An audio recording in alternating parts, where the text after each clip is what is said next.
I just don't think we're allowed to have nice things, Red Sox fans. I really don't think we're allowed to have nice things. The Red Sox win a crucial series against the Texas Rangers today, and then Rafael Devers decides to get in front of the media and make his stance abundantly clear on playing first base. We're going to get into everything that happened. I have a whole bunch of tweets. I have a whole bunch of quotes. We're going to talk about that all. But before we do, you let me know, do you want Rafael Devers at first base? Type Y for yes if you do. Type N for no if you do not. I think it makes sense, but I also understand why Rafi might not want to play at first base. But you let me know. Y for yes, N for no. What do you think? So this is the first tweet I saw, and then the floodgates opened. Jen McCaffrey does a great job covering the Red Sox for The Athletic, said, Rafael Devers says he's not willing to play first base. Doesn't understand why the team wants him to move again after asking him to change positions in spring training. He said things are fine in the clubhouse, but he's clearly frustrated with Craig Breslow. Christopher Smith had a few quotes here. He said, I know I'm a ball player, but at the same time, they can't expect me to play every position out there.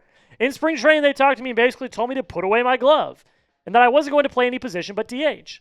So right now, there we go. I just feel like it's not an appropriate decision by asking me to play another position. What an absolute disaster, folks. This is the last thing you want to see if you are a Red Sox fan. I am all for Rafael Devers saying, you know what, look, it's just not the time and place. It takes a lot of time to learn a new position and blah, blah, blah, blah, blah. Yes, I get that. But then he continued. And it got worse. Devers on General Manager Craig Breslow. I'm not certain what issue he has with me. He played ball, and I would like to think that he knows that changing positions like that isn't easy. He continued. I don't understand some of the decisions that the GM makes. Next thing you know, someone in the outfield gets hurt and they want me to play in the outfield. Excuse me?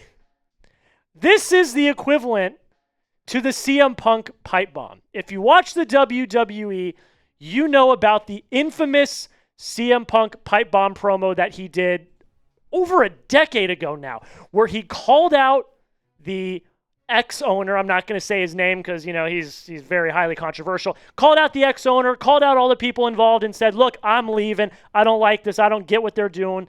Blah, blah, blah, blah, blah, blah, blah, blah, blah. This is the same situation. Rafael Devers is just basically saying, I don't like the GM. I don't know what he's doing. I don't know if he has any idea what he's doing. And I don't like it. So he continues, because of course there's more. Rafael Devers asked if he was upset the Red Sox asked him to consider first base. He said, yeah. I don't think they stayed true to their word. They told me I was going to be playing this position, DH, and now they're going back on that. So yeah, I don't think they stayed true to their word. So I can kind of understand that from Rafi's perspective. This is an absolute disaster class from the Boston Red Sox organization. Just a disaster class. This is not how you want the face of your franchise to perceive your franchise. Because, look, this dates all the way back to before spring training. When you were in the market for Alex Bregman and Nolan Arenado, and everyone and their mom knew you were, you needed to have that conversation with Rafael Devers and say, look, we're in the market. This is something we're thinking about. Be prepared. We might ask you to move to DH. But instead, they beat around the bush. They said, no, Rafi, third base is your position. Third base is your position. Third base is your position. And then they sign Alex Bregman. And they say, oh, he's going to play second. He's going to play second. He's going to play second. But then Christian Campbell happened, and they clearly wanted Christian Campbell in. This was a horrible malpractice by the Boston Red Sox organization. And another thing, how's the clubhouse going to react to this? There are quotes from Devers. I don't have them on this video. But there are quotes from Devers that says, he's got a great relationship with the clubhouse, great relationship with everyone in the clubhouse, all the players. And I'm sure that's true. But I'm sure there are some players in the clubhouse that look at these quotes and say, dang, this guy's the highest paid player in the clubhouse. This guy's the highest paid player on the team. He's supposed to be the face of the franchise, and he's not willing to do anything. Because, like, look, I understand where Rafi's coming from. I get the you cannot snip, snap, snip, snap, snip, snap, snip, snap, move me around at will. I understand that. And learning a new position is hard. I get it. Things change, though. No one knew that Triston Casas was going to run down first base and blow out his knee. Nobody knew that. Things change. We're going to continue this conversation in a second, but first I want to hear from you. Who was in the right? Is it Rafael Devers? Type D in the comments. If you think it's the front office, type F for front office. And honestly, if you think it's neither, comment neither in the comments, because that's my reaction. But I'll talk about that in a second. Through the good and the bad, we have videos for you. We've had videos all season long. The Red Sox have not looked like a good team so far this year.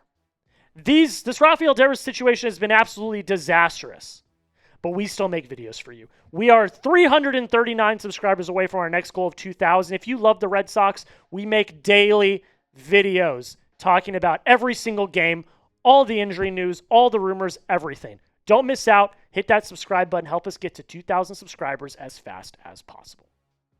So like I kind of alluded to, no one's in the right here. Or they're both in the right, maybe, is a better way to say it. Because again, I understand where Rafael Devers is coming from. They told him to put his glove away. He's never going to see the field ever again. He's playing DH. Don't even bother. So I understand that. Why now are they saying, you know what, never mind. We made a mistake. Stop the count. You're going to first base. They can't do that. And the Red Sox front office has handled this situation terribly. I already kind of talked about it. They handled it terribly in spring training. I think they've handled it worse now. Cora constantly saying, we're not going to have that conversation. We're not going to have that conversation. That conversation's not going to happen. And then Breslow, I guess, basically going behind Cora's back and having the conversation with him. Like, are they not on the same page? What are we doing? What are we doing? But then on the other hand, Devers needs to understand that things have changed. He was going to be the DH before, like we already said, Casas blew out his knee. That was all fine and dandy then, but things changed.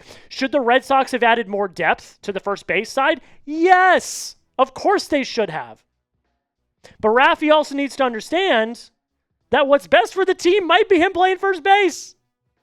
So they're both right. Neither are right. I don't know. All I know is this is the last thing you needed right now. You just got a big series win against the Texas Rangers. You needed to carry that momentum into what I consider as murderer's row of upcoming series.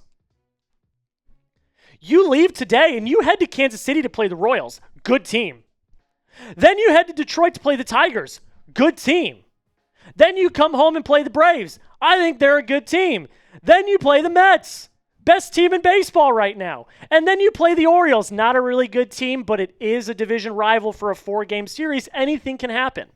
This clubhouse needs to be unified, not broken up. Now again, Rafi claims great relationship with the clubhouse. And I'm sure that's true. And I'm sure they'll back their guy. And I'm sure it'll all be fine. But still, I'm sure there are people that are thinking, that's not great. I can't believe he said that. Why did he say what he said?